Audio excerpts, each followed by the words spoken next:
Did you know that the average American spends over $1,800 a year on things they don't need? Or that we're exposed to about 5,000 advertisements every single day? It's no wonder we feel overwhelmed and stressed. For years, I was caught up in this cycle of buying more and more, thinking it would make me happier. But after 5 years of minimalism, I can tell you this: owning less has brought me more peace, freedom, and joy than I ever expected. In this video, I'll share the unexpected lessons I've learned about simplifying my life. We'll talk about how minimalism isn't just about decluttering, it's about a whole new way of thinking. From freeing up your time to managing digital distractions, these lessons can help you lead a life that's calmer and more focused. Stay tuned to discover how owning less can actually give you more clarity, more happiness, and more space to enjoy what truly matters. Ready to take the first step? Let's dive in. Chapter 1. The Power of Less. Why enough is the new luxury. When you think of luxury, what comes to mind? It might be the latest gadgets, a bigger home, or a closet full of clothes. But after 5 years of practicing minimalism, I've discovered that the real luxury is owning less and appreciating what you have. Research shows that the more things you own, the more stressed you can feel. A study by UCLA found that people with cluttered homes have higher levels of cortisol, the stress hormone. Minimalism, on the other hand, is like a reset button for your mind. Instead of constantly desiring more, you start to value simplicity. Owning fewer items means you're less distracted and more focused on what truly matters. In my journey, I learned that enough is enough. Minimalism isn't about deprivation. It's about choosing quality over quantity. Whether it's the clothes you wear, the furniture in your home, or the experiences you choose to invest in, it's important to ask, do I really need this? Or, does this add value to my life? Studies show that people who live simply are often happier and more fulfilled because they spend their time and energy on what matters most. Chapter 2. Cluttered Mind, Cluttered Life. The mental shift to simplicity. Have you ever felt overwhelmed by the constant bombardment of tasks and stuff in your life? It's not just the physical clutter that weighs you down, it's the mental clutter too. Minimalism taught me that clearing out the excess in your environment leads to a clearer, calmer mind. A study from Princeton University found that physical clutter can reduce your brain's ability to focus and process information. So, when you simplify your surroundings, you free up your mind for creativity, problem solving, and relaxation. Start by decluttering your workspace. A simple desk with only the essentials can help you focus better and feel less stressed. But mental decluttering isn't just about your physical space, it's about your mind too. Minimalism encourages you to let go of unnecessary worries, obligations, and distractions. This might mean saying no to things that don't align with your values, or cutting back on commitments that drain your energy. In his book The Life-Changing Magic of Tidying Up, Marie Kondo writes, "When you declutter, you create space for new opportunities." And it's true. Once I cleared the clutter from my physical space, I noticed that I had more mental clarity and focus.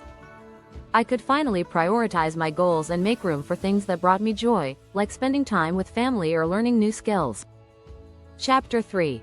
Quality over Quantity. The Art of Meaningful Possessions. One of the most surprising lessons from minimalism is that owning fewer things actually allows you to enjoy the things you do have more. It's easy to fall into the trap of accumulating things because they're on sale or because everyone else has them. But minimalism asks you to take a step back and think about what really matters. A study by the Journal of Consumer Research found that experiences bring more lasting happiness than material possessions. So, instead of buying more stuff, I've learned to invest in meaningful possessions and experiences that truly add value to my life. For example, I used to buy new clothes all the time. But now, I only purchase pieces that I truly love, and I've found that I wear them more often. I also started focusing on quality over quantity when it comes to furniture. Rather than filling my home with cheap, disposable items, I invested in a few high-quality pieces that will last for years. This focus on quality has extended beyond just material items. It also applies to my relationships and how I spend my time. Minimalism encourages you to surround yourself with people who uplift you and engage in activities that bring you joy. In Essentialism, Greg McKeown writes, "The way of the essentialist is the relentless pursuit of less but better." It's about making intentional choices that elevate your life and help you focus on the things that matter most. If you're enjoying these tips, make sure to hit the subscribe button so you don't miss more insights on simplifying your life and living intentionally. Chapter 4. Freedom in Routine. The simplified approach to time management. Minimalism isn't just about what you own, it's also about how you spend your time. In today's world, it feels like there's always something demanding your attention: work, social obligations, family. But through minimalism, I've learned that simplifying my routine gives me more freedom. According to a study from the American Psychological Association, people who manage their time well experience less stress and higher levels of happiness. The key to this? Focus on what matters and eliminate the distractions. Start by creating a daily routine that aligns with your goals. You don't need a rigid schedule, but having a framework for your day helps you avoid wasting time on things that don't contribute to your well-being. For example, I made mornings simpler by cutting out unnecessary tasks and focusing on things that energize me, like a quick workout or reading. This small change gave me more energy and made me feel more in control of my day. Another minimalist strategy is to block off time for deep work. Research by Cal Newport, author of Deep Work, shows that focusing on one task for an uninterrupted period increases productivity and satisfaction. By simplifying my work routine, I was able to get more done in less time.